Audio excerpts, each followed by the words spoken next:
केंद्र सरकार ने सुप्रीम कोर्ट को सौंपी कालेधन वालों की लिस्ट में 627 लोगों के नाम। सुप्रीम कोर्ट ने 30 नवंबर तक एसआईटी से मांगी स्टेटस रिपोर्ट। सीबीआई और ईडी से नामों को साझा करने को कहा। सुप्रीम कोर्ट ने बंद लिफाफा एसआईटी को सौंपा। मार्च 2015 तक जांच पूरी करने को कहा। सुप्रीम कोर्ट ने दिया निर्देश, एसआईटी चेयरमैन और वाइस चेयरमैन के अलावा कोई न खोले बंद लिफाफा। सुप्रीम कोर्ट ने 3 दिसंबर को करेगी मामले की अगली सुनवाई। एसआईटी पर जताया पूरा भरोसा।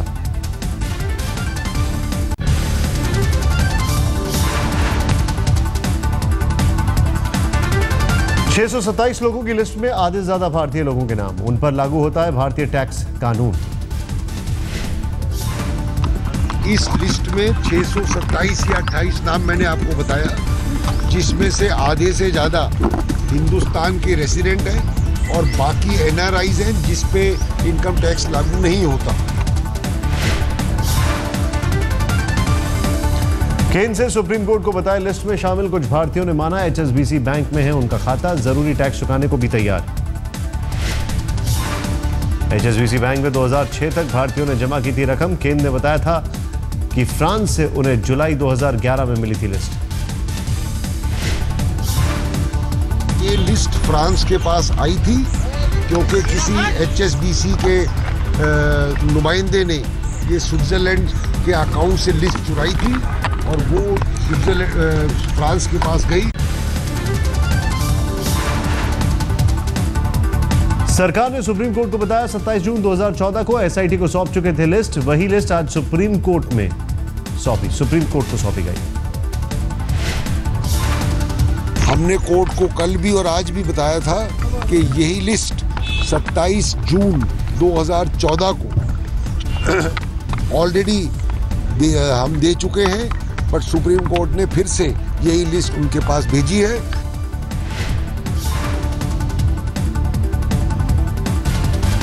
केंद्र सरकार ने सुप्रीम कोर्ट से की दरखास्त, मौजूदा 7 संधियों का रखा जाए ख्याल, बरकरार रखी जाए निजता। इसके अलावा केंद्र सरकार ने 2 और दस्तावेज भी सुप्रीम कोर्ट को सौंपे। फ्रांस सरकार से हुई बातचीत का भी दस्तावेज दिया। केंद्र सरकार ने एसआईटी को स्टेटस रिपोर्ट भी सौंपी। उन नामों के साथ क्या हुआ, कहां तक पहुंची जांच, सारा ब्यौरा। आम आदमी पार्टी के वकील प्रशांत भूषण ने इससे बताई बड़ी कामयाबी। कहा, 2 साल पहले उनकी पार्टी ने उठाया था ये मुद्दा। कि 2 साल पहले अरविंद केजरीवाल ने एक प्रेस कॉन्फ्रेंस करके 10 नाम सार्वजनिक किए थे, जिसमें और 3 लोगों के तो लिखित स्वॉर्न स्टेटमेंट्स जो उन्होंने इनकम टैक्स को दिए थे इन्वेस्टिगेशन में, वो भी दिए थे। प्रशांत भूषण ने कहा कि उन्होंने 15 नामों का किया था खुलासा, उसमें से एक नाम 2 दिन पहले आए थे सामने। कांग्रेस ने भी मोदी सरकार को घेरा। अभिषेक मनु सिंघवी ने कहा कि 100 दिन में कालाधन वापस लाने का किया गया था वादा। 55,000 में से 5 महीने में 55 रुपए भी आए क्या? वो रुपए आने कब शुरू होंगे? बस यही एक मूल प्रश्न है। और अगर नहीं है तो हमारा अभियान नहीं था, ये आपका अभियान था। और आपने अभियान के अंतर्गत क्या देश को बरगलाया, क्या जनता को एक झूठा आश्वासन दिया? कालेधन पर प्रकाश जावड़ेकर का बयान, बीजेपी को नहीं दूसरों को चिंता करने की जरूरत। कालेधन पर उद्धव ठाकरे की चुटकी, सिर्फ 3 लोगों के नाम बताए जाने को कहा, चने के कुरमुरे जैसा हाल। उद्धव ठाकरे ने सामने में लिखा, प्रधानमंत्री चाहे तो काले धन को जड़ से खत्म कर सकते हैं। प्रधानमंत्री नरेंद्र मोदी ने छठ पर्व की शुभकामनाएं ट्वीट में किया। सूर्य देव की ऊर्जा और प्रकाश राष्ट्र को और हम सब के जीवन को ऊर्जावान बनाते रहे। एयरसेल मैक्सिस केस में पटियाला हाउस कोर्ट ने दयानिधि और कलानिधि मारन को भेजा नोटिस। 2 मार्च को अदालत में पेश होने का दिया आदेश। दिल्ली में सरकार गठन को लेकर हलचल बढ़ी। राष्ट्रपति की मंजूरी के बाद उपराज्यपाल सभी पार्टियों से जल्दी करेंगे बात। एलजी ने जारी किया बयान, कहा दिल्ली में सरकार गठन के लिए सभी पार्टियों की जानेंगे राय। राष्ट्रपति की मंजूरी के बाद दिल्ली के उपराज्यपाल ने की पहल। कल सुप्रीम कोर्ट ने भी लगाई थी केंद्र सरकार को फटकार। दिल्ली के मसले पर बोले गृह मंत्री, कहा अगर सरकार बनती नहीं दिखती तो चुनावी विकल्प। यदि कोई सरकार नहीं बना पाता है तो चुनाव के अतिरिक्त और कोई दूसरा विकल्प शेष नहीं बचता है। मैं भारतीय जनता पार्टी किसी भी सूरत में खरीद फरोख्त की इजाजत नहीं दे सकती है और न हमारी सरकार किसी भी सूरत में खरीद फरोख्त की इजाजत देगी। राजनाथ सिंह बोले संविधान के खिलाफ सरकार नहीं करेगी कोई काम। हमारी सरकार अथवा जहां तक पार्टी का प्रश्न है, पार्टी भी कोई ऐसा काम नहीं करेगी जो कि डेमोक्रेटिक प्रोसेस के लिए कलंक हो। ऐसा कोई काम किसी भी सूरत में नहीं करेंगे। गृहमंत्री ने कहा बीजेपी खरीद फरोख्त के हक में नहीं, ना ही इस तरह की कोशिशों का समर्थन करेगी।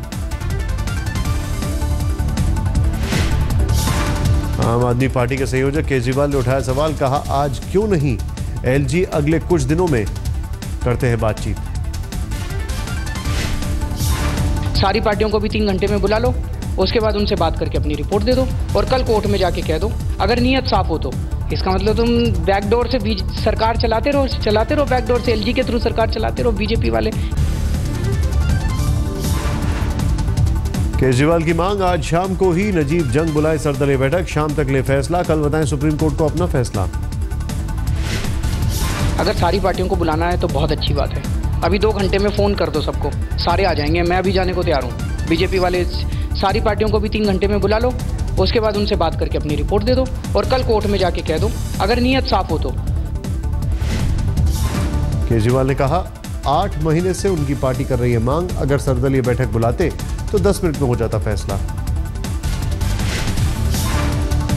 दिल्ली में सरकार बनाने को लेकर कश्मकश में बीजेपी, लेकिन कार्यकर्ताओं में है जोश। पंत मार्ग पर दिल्ली बीजेपी दफ्तर में कार्यकर्ताओं ने मनाया जश्न। कर्नाटक के बीजेपी नेता गवर्नर से मिले, राज्य सरकार की शिकायत की, कहा बढ़ रही है रेप की घटनाएं, जमीन कब्जा करने की कोशिश। उद्धव ठाकरे ने शिवसेना की बुलाई अहम बैठक, महाराष्ट्र में सरकार के गठन में पार्टी की भूमिका पर होगी चर्चा। शाम 6 बजे होगी बैठक में शिवसेना की भूमिका को लेकर फैसला होगा। महाराष्ट्र सरकार बनाने में बीजेपी चाहती है शिवसेना का साथ, ओम माथुर का बयान, शिवसेना हमारी सहज भागीदार।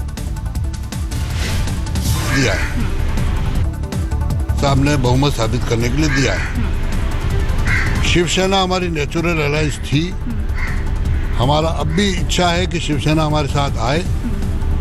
अब ये निर्णय शिवसेना को करना है, वो आए या नहीं आए।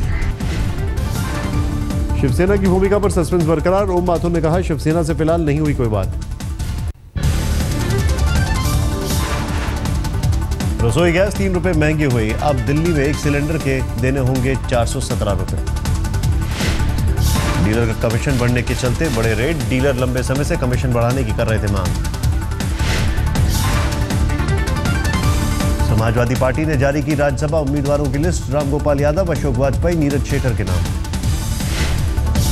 6 उम्मीदवारों की लिस्ट में जावेद अली खान, रवि प्रकाश वर्मा और चंद्रपाल सिंह के नाम। तमिलनाडु विधानसभा चुनाव के लिए डीएमके ने खारिज की गठबंधन की बात, कहा चुनाव नजदीक आने पर होगा फैसला।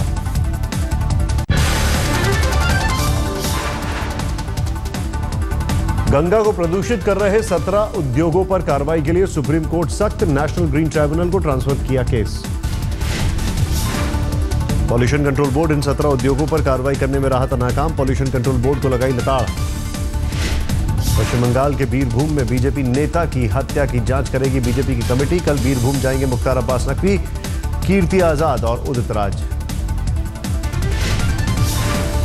पश्चिम बंगाल के चुनाव अधिकारी से मिले बीजेपी नेता, ममता सरकार की चुनाव आयोग से की शिकायत। प्रशासन ने बीरभूम आने वाले नेताओं पर लगाई रोक, सीपीएम डेलीगेशन को पुलिस ने रोका। जम्मू में तैनात डीआईजी शकील बेग ने पद का किया बेजा इस्तेमाल, पुलिस का जवान पहना रहा है जूता। बेटे ने सोशल नेटवर्किंग सर्विस इंस्टाग्राम पर पोस्ट की तस्वीर, डीआईजी साहब को धूप से बचाने के लिए छतरी लेकर चल रहा था जवान। हरियाणा में change of land use CD case की जांच के लिए पुलिस ने एसआईटी बनाई, हरियाणा के लोकायुक्त को 3 महीने में सौंपेगी रिपोर्ट। एसआईटी ने 5 आरोपी विधायकों को भेजा समन, 5 विधायकों ने एसआईटी के सामने पेश होकर दी सफाई। आईएनएलडी नेता अभय चौटाला ने जारी की थी 5 विधायकों की सीडी। करोड़ों की रकम लेकर जमीन का लैंड यूज बदलवाने का आरोप।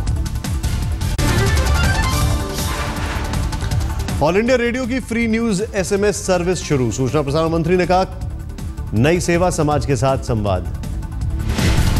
4 क्षेत्रीय भाषाओं में सुन सकेंगे खबरें। 6 करोड़ मोबाइल धारकों तक खबरें पहुंचाने की होगी कोशिश। मन की बात रेडियो प्रोग्राम की प्रधानमंत्री ने की तारीफ। कहा, लोगों ने अच्छे आइडिया भेजे, गुड गवर्नेंस के लिए भी विचार दिए। नरेंद्र मोदी ने कहा, 2 नवंबर को रेडियो पर करूंगा मन की बात। स्वच्छ भारत मिशन, खेतीबाड़ी, महिला सशक्तिकरण को लेकर लोगों ने भेजे सुझाव। मन की बात में साझा करेंगे विचार। भारत दुनिया का सबसे बुलिश कंज्यूमर मार्केट, नीलसन के सर्वे में किया गया दावा।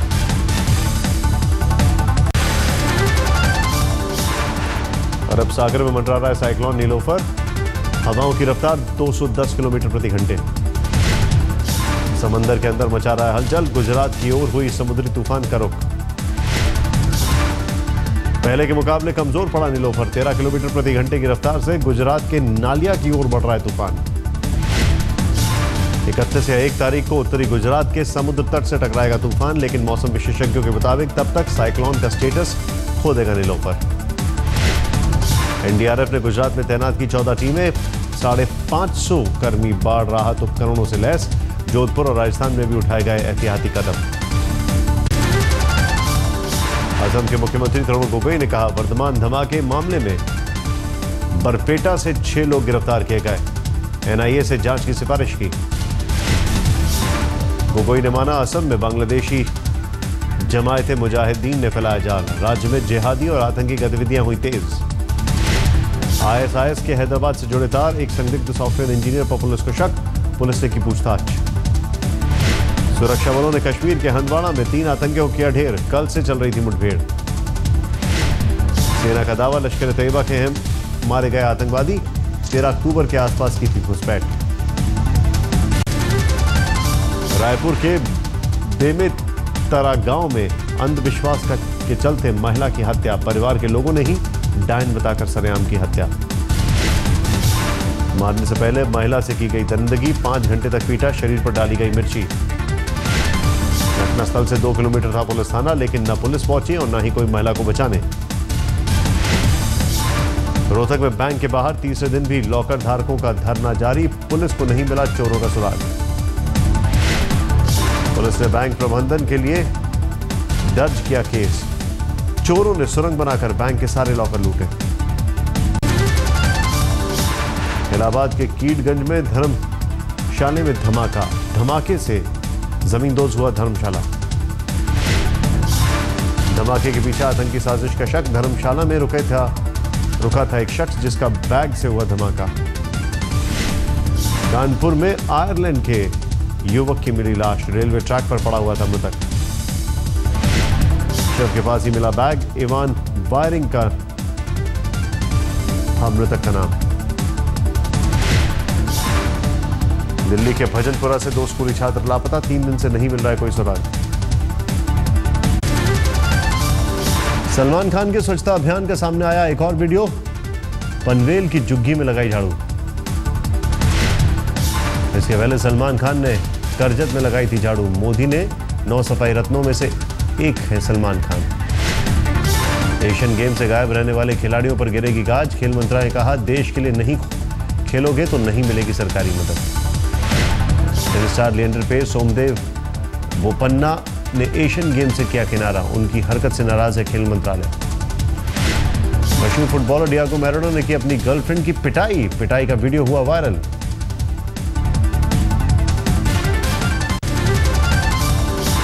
भारत पहुंची श्रीलंका क्रिकेट टीम। मुंबई के छत्रपति शिवाजी अंतर्राष्ट्रीय हवाई अड्डे पर पहुंचे खिलाड़ी। कप्तान एंजेलो मैथ्यूज के साथ 15 खिलाड़ी भी दौरे में पहुंचे। 2 नवंबर को कटक में भारत के साथ पहला वनडे। 2 नवंबर से 16 नवंबर तक श्रीलंका भारत के बीच खेले जाएंगे कुल 5 वनडे। आखिरी मैच रांची में होगा।